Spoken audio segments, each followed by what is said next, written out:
मैं विश्वास करता हूँ प्रभु ने आपको सच्चा एक अच्छा नींद भी दिया होगा।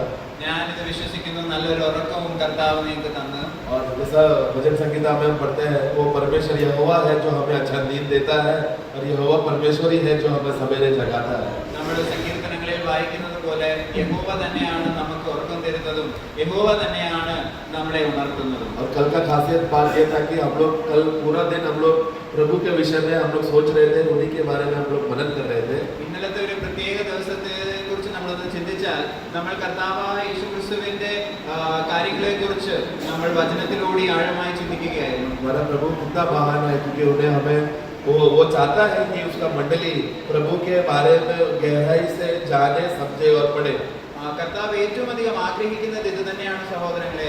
അതായത് സഭ എന്നുള്ളത് കർത്താവിനെ കുറിച്ച് വളരെ ആഴമായി പഠിക്കുകയും അറിയുകയും ചെയ്യുക എന്നത്. हम लोग होशे का पुस्तक में हम पढ़ते हैं कि मेरे लोग ज्ञान की कमी होने की वजह से वो लोग नाश हो रहे हैं. നമ്മുടെ പ്രവചനങ്ങളിൽ വായിക്കുന്നത് പോലെ എന്റെ ജനം, ഹോശേയ പുസ്തകത്തിൽ നമ്മൾ വായിക്കുന്നത് പോലെ എന്റെ ജനം അറിവില്ലാത്തതുകൊണ്ട് അവര് പോഷന്മാരായി മാറി. वो लोग नाश होते जा रहे हैं, അവര് നശിച്ചുകൊണ്ടിരിക്കുകയാണ്. हम लोग उस अवस्था में नहीं होना है. नए नियम के विश्वासियों का खासियत क्या है? प्रभु के आत्मा के द्वारा जितना हम लोग प्रभु का आत्मा में प्रकाश हमको मिलता है, उतना अधिक हम प्रभु को जान रहे हैं. പുതിയ നിയമ വിശ്വാസിയുടെ ഒരു പ്രത്യേകത എന്താണെന്ന് ചോദിച്ചാൽ, പരിശുദ്ധാത്മാവ് അവനെ പ്രകാശിപ്പിക്കും തോറും കർത്താവിന്റെ ഉള്ളറകളെ കുറിച്ച് നമ്മൾ അധികം വിസ്താരത്തിൽ മനസ്സിലാക്കുകയാണ്. ये तो सच है कि नया जन्म पाया हुआ विश्वासी नरक में नहीं जाएगा. ഇത് സത്യം തന്നെയാണ്. ഒരിക്കൽ പുതിയതായി ജനിച്ച ഒരു വ്യക്തി ഒരിക്കലും നരകത്തിൽ പോവുകയില്ല എന്നത് വാസ്തവമായ കാര്യം തന്നെ. उसमें नहीं होना चाहिए उसका खुशी. എന്നാൽ ഒരു വിശ്വാസിയുടെ സന്തോഷം അതിൽ മാത്രം പരിമിതിപ്പെടരുത്. क्योंकि प्रभु जब सारे विश्वासियों को बुलाएगा, 2 कोरिन्थियों 5:10 में लिखा है कि हर एक विश्वासियों का लेखा लिया जाएगा. 2 कोरिन्थिയർ 5:10 നമ്മൾ വായിക്കുന്നത് പോലെ ഓരോ വിശ്വാസിക്കും അവരവരുടെ പ്രവൃത്തിക്ക് തക്കവണ്ണം ഒരു കണക്ക് കൊടുക്കുന്ന ദിവസത്തിൽ. और उस दिन क्या होगा? बहुत से विश्वासियों को ज्यादा प्रतिफल मिलेगा, क्योंकि वो लोग मसीह के लिए ज्यादा दौड़ा. കാരണം നമ്മൾ അവിടെ കാണാൻ പറ്റുന്നത് അനേക വിശ്വാസികൾ, ഓട്ടത്തിലൂടെ അനേക വിശ്വാസികൾ പ്രതിഫലങ്ങളോട് നിൽക്കുന്നത് നമുക്ക് കാണാൻ പറ്റും. കാരണം അവർ നന്നായി ഓടി. परंतु जो विश्वासी कम दौड़ा या सही रीति से नहीं दौड़ा या अपना शारीरिक अभिलाषा में जीने वाला विश्वासी लोगों को क्या होगा? അപ്പോ ശരീരത്തിന്റെ വിഷയങ്ങൾ സംബന്ധിച്ച് ജീവിച്ച കൂടുതൽ വിശ്വാസികളും പ്രതിഫലമില്ലാതെ നിൽക്കുന്നത് നമ്മൾ കാണുമ്പോൾ उनका अवस्था क्या होगा? उनको क्योंकि ज्यादा लोगों को दौड़ा बोलकर ज्यादा मिल रहा है, लेकिन जिनको कम मिला वो कम दौड़ा बोलकर उनको कम मिलेगा. ये बात देखकर वो लोग लज्जित हो जाएंगे, उन लोगों को बुरा लगेगा, काश हम लोग ज्यादा दौड़ा होता. നന്നായി ഓടിയവർ പ്രതിഫലം കൂട്ടുമ്പോൾ നന്നായി ഓടാത്തവർ വളരെയധികം ദുഃഖത്തോടെ അവർ നിൽക്കുന്ന ഒരു കാഴ്ച നമ്മൾ കാണും. കാരണം അവർക്ക് അവസരം ഉണ്ടായിരുന്നു, എന്നിട്ടും അവർ ഉപയോഗപ്പെടുത്തിയില്ല. इसलिए प्रियो, हम लोग जैसा जैसा हमको अवसर मिलता है, उसका अवसर का पूरा फायदा हमें उठाना है. അപ്പോൾ നമുക്ക് അവസരം കിട്ടും തോറും നമ്മൾ അതിനെ നന്നായി വിനിയോഗിക്കാൻ ദൈവം നമ്മളെ സഹായിക്കും. तो हम जानते हैं कि हमारे बहुत से भाई बहनों को हम जानते हैं, लेकिन सबको आने नहीं हुआ.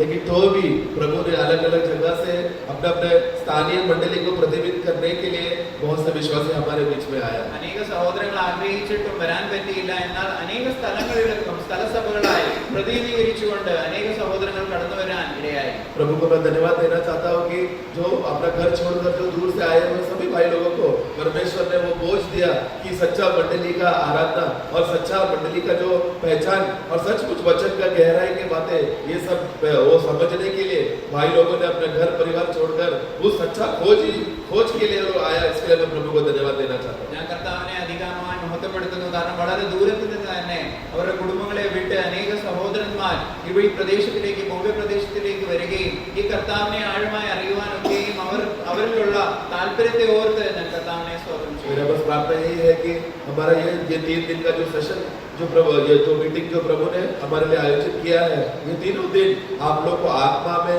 एक अच्छा आनंद मिलकर और खुशी से और एकदम खुशी होकर हम जिधर वापस लौट कर जाएंगे, उधर भी वो खुशी आपके बाकी कलीसिया के भाइयों को आप बांट सके. ഈ 3 ദിവസം ക്രമീകരിക്കപ്പെട്ട ഇങ്ങനത്തെ ഒരു സംഗമം, ഇത് കർത്താവ് നമ്മളെ വളരെയധികം സഹായിക്കട്ടെ. നിങ്ങൾ പോകുന്ന സ്ഥലസഭകളിൽ ഇത് വളരെയധികം പ്രയോജനമാകുമെന്ന് ഞാൻ കരുതുന്നു.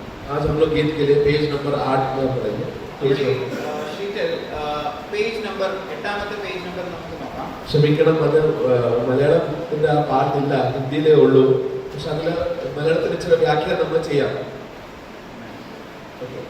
मन मंदिर में बसने वाला, मन मंदिर में बसने वाला, मन मंदिर में बसने वाला, यीशु तू है निराला, यीशु तू है निराला, जिसके मन में तू जन्म ले, अविनाशी आनंद से भर दे, जिसके मन में तू जन्म ले, अविनाशी आनंद से भर दे, आदि अनंत की प्रीति की जल जाएगी ज्वाला, जल जाएगी ज्वाला। हालेलुया। मन मंदिर में बसने वाला, मन मंदिर में बसने वाला, यीशु तू है निराला, यीशु तू है निराला। मूसा को तूने पास बुलाया, स्वर्ग लोक का भवन दिखाया, मूसा को तूने पास बुलाया, स्वर्ग लोक का भवन दिखाया, महापवित्र स्थान में रहकर आप ही उसे संभाला, आप ही उसे संभाला। हालेलुया। मन मंदिर में बसने वाला, मन मंदिर में बसने वाला, यीशु तू है निराला, यीशु तू है निराला।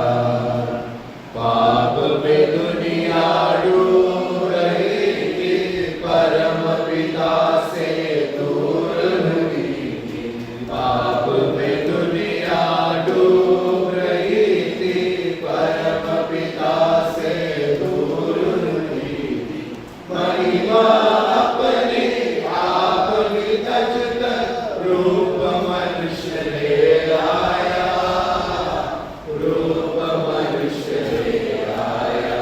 हालेलुया। मन मंदिर में बसने वाला, मन मंदिर में बसने वाला, यीशु तू है निराला, यीशु तू है निराला। प्रेम हमें अनमोल दिखाया, प्रेम के खातिर रक्त बहाया, प्रेम हमें अनमोल दिखाया, प्रेम के खातिर रक्त बहाया, क्रूस पर अपनी जान को देकर मौत से हमें छुड़ाया, मौत से हमें छुड़ाया।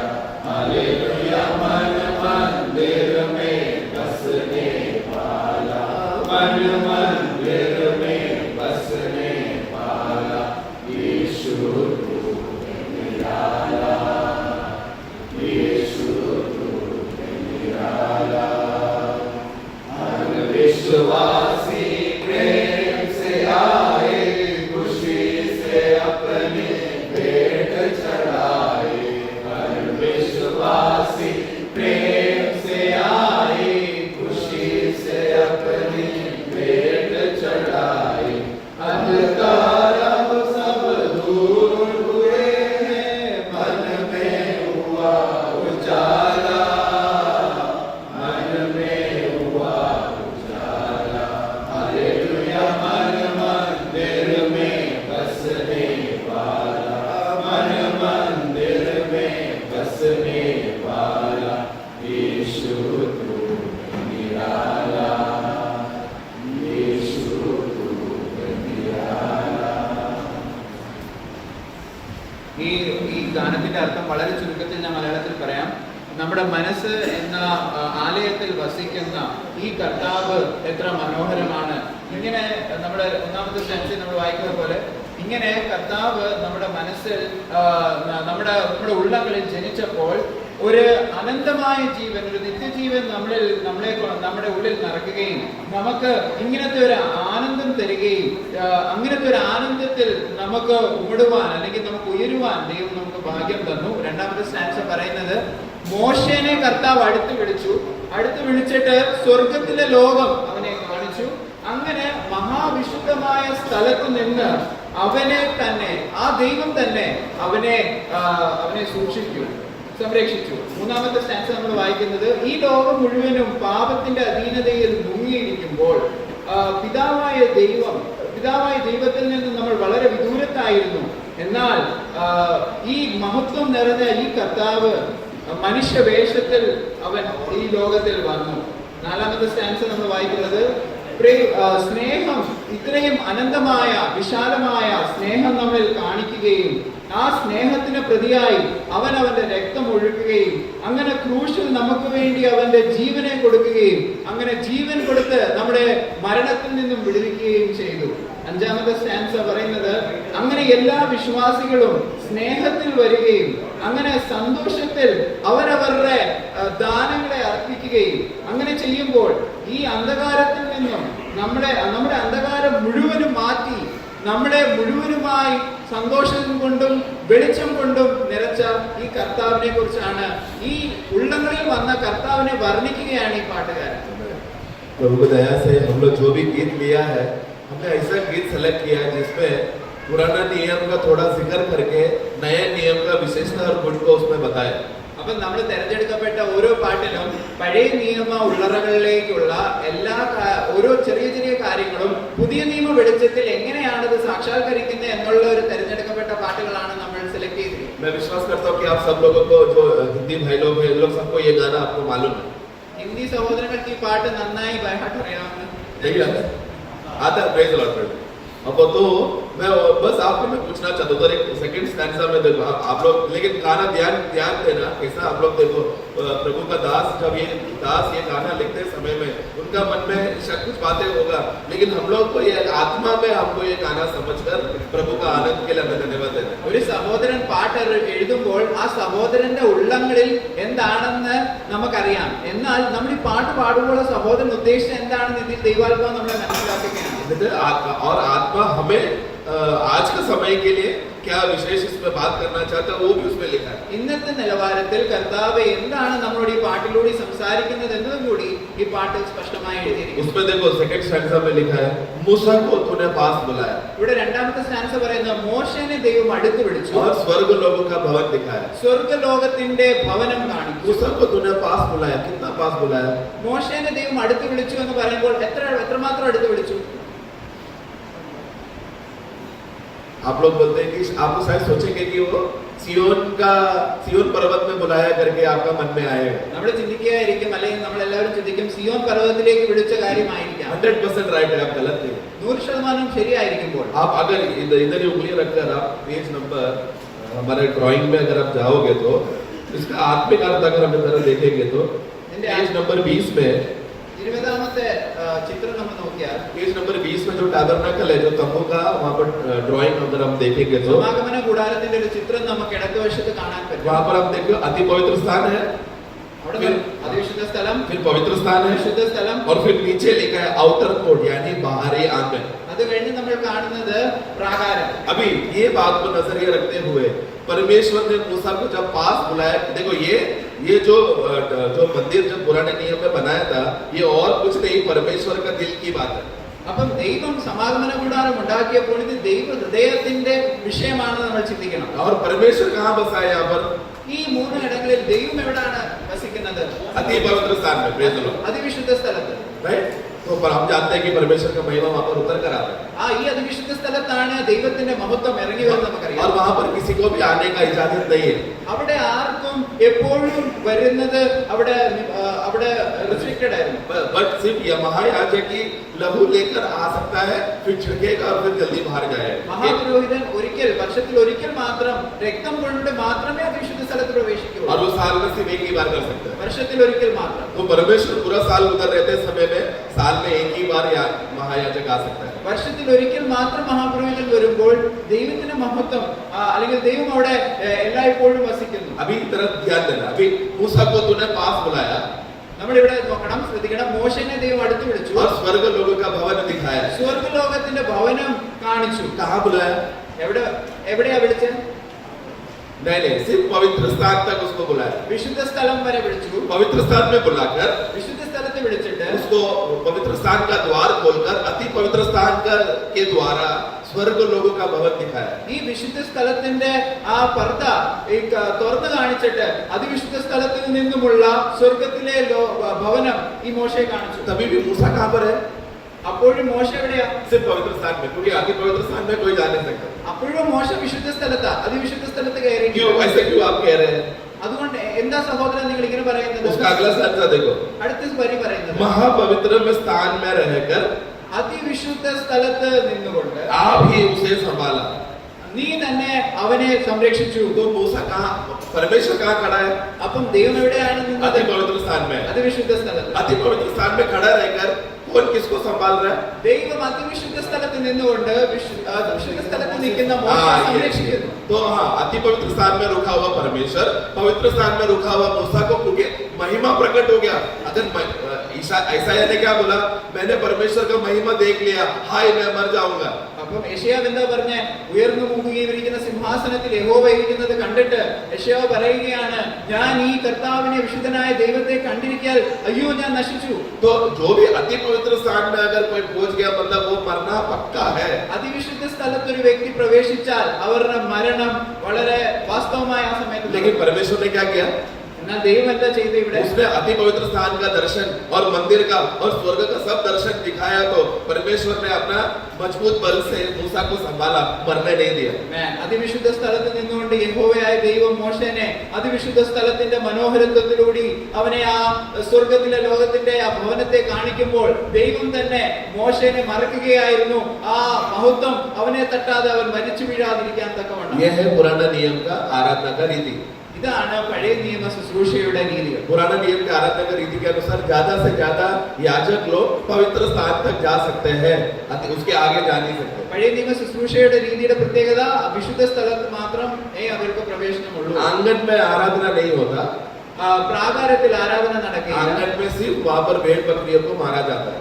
പ്രാകാരത്തിൽ ബലിദാനം മാത്രം നടക്കും. उसका खून को लेकर अति पवित्र स्थान में जाना पड़ता है, तब आराधना वहां पर संपूर्ण होता है. അപ്പം ഈ രക്തമെടുത്ത് അതിവിശുദ്ധ സ്ഥലത്ത് പ്രവേശിക്കുമ്പോൾ മാത്രമാണ് ഒരു ആരാധന तो പൂർത്തീകരിക്കുന്നത്. आराधना जो अति पवित्र स्थान में जाना ही है एक आराधना का अवस्था. അപ്പൊ അതിവിശുദ്ധ സ്ഥലത്ത് പോവുക എന്നത് തന്നെയാണ് ആരാധനയുടെ അടിസ്ഥാനം. इब्रानियों का पुस्तक 10वां अध्याय अगर आप पढ़ेंगे तो എബ്രായലേഖനം 10ാം അധ്യായത്തിൽ നമ്മൾ വായിക്കുമ്പോൾ उसमें लिखा है कि परमेश्वर ने हमें यीशु मसीह के द्वारा हमारे लिए एक जीवित और एक नया मार्ग खोला है. ദൈവം നമുക്ക് യേശുക്രിസ്തുവിന്റെ ദേഹം എന്ന തിരശ്ശീലയിലൂടെ ജീവനുള്ള പുതുവഴി നമുക്ക് വേണ്ടി തുറക്കപ്പെട്ടു. इब्रानियों का 19-20 आप पढ़ लेना, रेफरेंस लिख लेना. इब्रानियों का 10 का 19-20 से वो बात लिखा है. അത് എബ്രായലേഖനം 10ന്റെ 19, 20, 21 വാക്യങ്ങളിൽ അത് എഴുതിയിട്ടുണ്ട്. तो अति पवित्र स्थान का अभी दरवाजा प्रभु ने खोल दिया. അതിവിശുദ്ധ സ്ഥലത്തിന്റെ ദ്വാർ ദൈവം തുറന്നപ്പോൾ फिर क्या बोल रहा है मालूम है क्या? പിന്നെ എന്താ പറയുന്നത് അറിയോ? तुम लोग अति पवित्र स्थान के अंदर आओ. അതിവിശുദ്ധ സ്ഥലത്തിലേക്ക് നിങ്ങൾ പ്രവേശിക്കുക. ये पहला पुराने नियम में अलाउड नहीं था, ഇത് പഴയ നിയമത്തിൽ ഇങ്ങനത്തെ പ്രവേശനം സാധ്യമല്ലായിരുന്നു. लेकिन नए नियम में यीशु मसीह का बलिदान की वजह से प्रभु ने हमको मुमकिन करके दिया. എന്നാൽ യേശുക്രിസ്തുവിന്റെ യാഗമരണത്തിലൂടെ ഇത് സാധ്യമാക്കി ദൈവം തരികയാണ്. ये सुनकर अभी हमें क्या करना है? ഇത് കേൾക്കുമ്പോൾ നമ്മൾ കേൾവിക്കാരായ നമ്മൾ എന്താണ് ചെയ്യുന്നത്? 5वां stanza. അഞ്ചാമത്തെ വരി. हर विश्वासी प्रेम से आए, എല്ലാ വിശ്വാസികളും സ്നേഹത്തിൽ വരുമ്പോൾ खुशी से अपनी भेंट चढ़ाए. സന്തോഷത്തോടുകൂടി അവരവരുടെ ദാനങ്ങളെ അർപ്പിക്കുമ്പോൾ अंधकार अब सब दूर हुआ है, ഇങ്ങനെ അന്ധകാരം മുഴുവനും മാറ്റപ്പെടുകയും मन में आया उजाला. ഇങ്ങനെ മനസ്സിൽ സന്തോഷവും ഇങ്ങനെ വെളിച്ചവും വരുന്നു. कौन सा उजाला आया? ഏത് വെളിച്ചമാ अति വന്നത്? पवित्र स्थान का उजाला अभी हमारा मन में आया. അതിവിശുദ്ധ സ്ഥലത്തിലുള്ള വെളിച്ചം നമ്മുടെ ഉള്ളങ്ങളിലേക്ക് വരികയാണ്. प्रियो, अभी हम प्रभु प्रभु के अति पवित्र स्थान को लेकर जाने वाले लोग हैं। हम प्रभु के जीवित मंदिर है। നമ്മൾ ഇപ്പോൾ ദൈവം വസിക്കുന്ന ജീവനുള്ള ആലയമാണ്. ദൈവത്തിന്റെ അതിവിശുദ്ധ സ്ഥലത്തെ കൊണ്ട് നടക്കുന്ന ഒരു ജീവനുള്ള ആലയങ്ങളാണ് നമ്മൾ. वचन में लिखा है मूसा भी जब मंदिर में जाता था या तंबू में आता था, वो डरते हुए कांपते हुए जाता था. സമാഗമന കൂടാരത്തിൽ മോശ വരുമ്പോൾ വളരെ ഭയന്നും വിറയലോടുകൂടിയാണ് താൻ വരുന്നത്. ये सब पुराने नियम में सबको मालूम है, जो भी परमेश्वर के पास जाएगा वो सिर्फ एक रास्ता है, दोबारा आने का गारंटी नहीं है. കാരണം നമുക്കറിയാം, ഒരിക്കൽ പ്രവേശിച്ചു കഴിഞ്ഞാൽ വീണ്ടും വരുമോ എന്ന് പോലും സംശയം ഉളവാക്കത്തക്ക രീതിയിലുള്ള പ്രവേശനമാണ് ഒരിക്കൽ അകത്തു പോയാൽ. तो मैं विश्वास करता हूँ, देखो कितना क्लियरिटी है. अभी नया नियम का चश्मा पहनकर जब हम गाने को समझेंगे तो गाने का अर्थ देखो कितना बदल गया.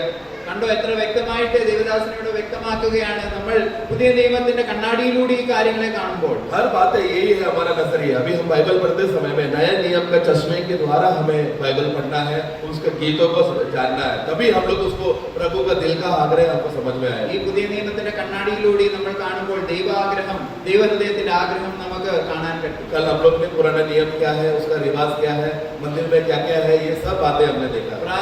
പഴയ നിയമത്തിലെ ഓരോ സവിശേഷതകളെ കുറിച്ചും നമ്മൾ ഇന്നലെ കാണുകയുണ്ടായി. फिर कल हम लोग रात का शाम से हम लोग नए नियम का विशेषता को हम शुरू किए. അപ്പം ഇന്നലെ രാത്രി നമ്മൾ പുതിയ നിയമത്തിന്റെ സവിശേഷതകളെ കുറിച്ച് നമ്മളൊന്ന് ചെറുതായിട്ട് തുടക്കമിട്ടു.